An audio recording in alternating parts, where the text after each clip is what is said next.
In the old Igbo town of Umuachala, where the forest leans in to listen, there was a weaver called Okoro. His hands were not hands. They were spells wearing skin. When he worked the loom, the threads rose like obedient spirits.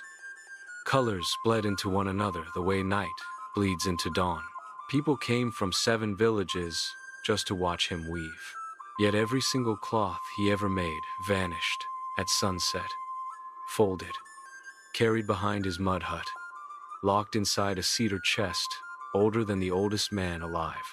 No buyer had ever left with even a strip. No child had ever touched the finished work. So, the whispers began. Some said the chest swallowed gold and spat out curses. Some said Okoro was weaving the faces of the dead so they could never rest. Some said if you opened that chest at midnight, the moon herself would scream. Children dared one another to get close. None ever did. Until Nana, 16 rainy seasons. Mouth quicker than lightning. Fingers already dreaming of looms. She had watched Okoro since she could walk, but the rumors were growing teeth. One night, when the Harmattan wind carried voices farther than it should, Nana followed the weaver. She moved like moonlight on water, silent, unstoppable. Behind the hut, Okoro knelt. He produced a key made of blackened iron. The lock sighed as though it had been holding its breath for decades. The chest opened. Nana crept close enough to smell cedar and something metallic, like blood left in rain. And then, Okoro spoke without turning. Come out of the shadows, daughter of questions. Tonight, the chest hungers for another pair of eyes. Nana's heart slammed against her ribs, but she stepped forward. Okoro raised his lantern.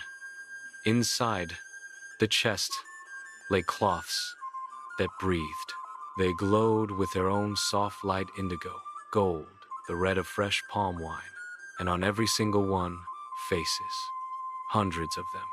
Some she knew, some she did not.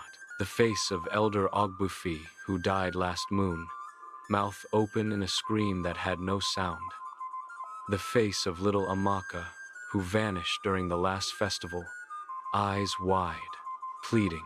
The face of Nena's own mother, weeping tears that moved like real water across the cloth. Nena stumbled back. Okoro's voice was low, ancient, tired. Every secret this town ever buried, I am forced to dig up and weave. Every lie, every shame, every murder dressed as accident. The chest is not mine. It belongs to the thing that lives beneath the loom. He lifted one cloth. The woven eyes followed Nena.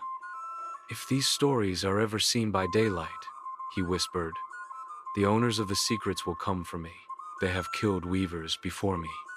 They will kill again. Nena's voice trembled, but did not break. Then why keep weaving? Okoro looked at her for the first time. His eyes were not eyes, they were empty looms. Because if I stop, the thing beneath takes the whole town instead of one weaver. That was the bargain made before your grandfather's grandfather drew breath. Silence stretched like a drawn thread, about to snap. Then Nena asked the question that should never be asked. What if we showed them one cloth at a time, small enough that their fear cannot find its voice all at once? Okoro laughed a sound like dry bones rubbing together.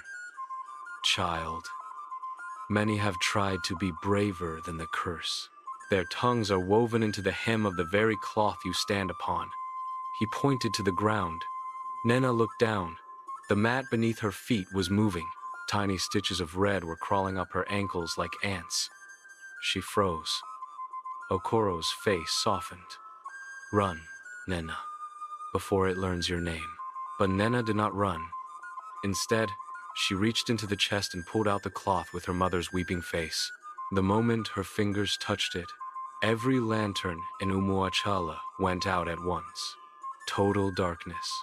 Only the cloth in her hands kept glowing. A voice not Okoro's came from beneath the loom. Old, hungry, patient. Little thief. That one was meant for tomorrow night. The loom began to work by itself. Faster, faster.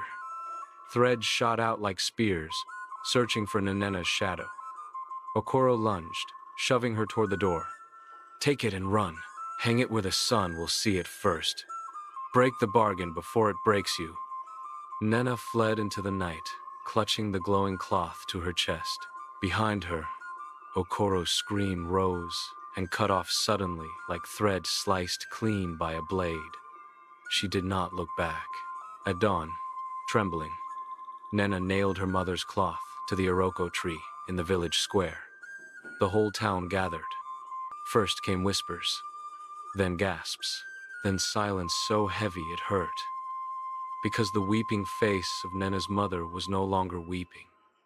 She was smiling, and beneath the woven image, new threads had appeared overnight, words glowing like fireflies. The debt is paid, but the chest still hungers. That was 7 nights ago. Every morning since, another cloth has appeared on the tree. No one sees who hangs them. Each one reveals a secret someone swore would die with them. The town is changing. Old enemies embrace in the square.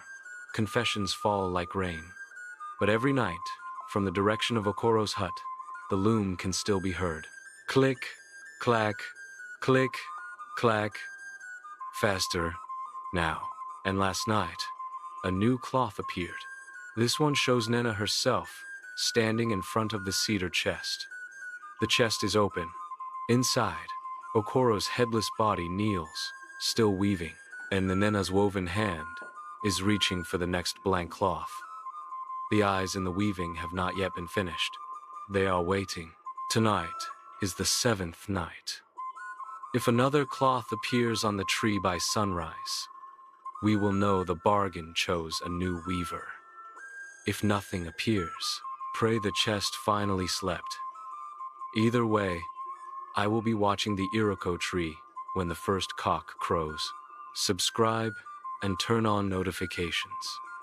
You need to see what happens next, because whatever is weaving now, it already knows your name.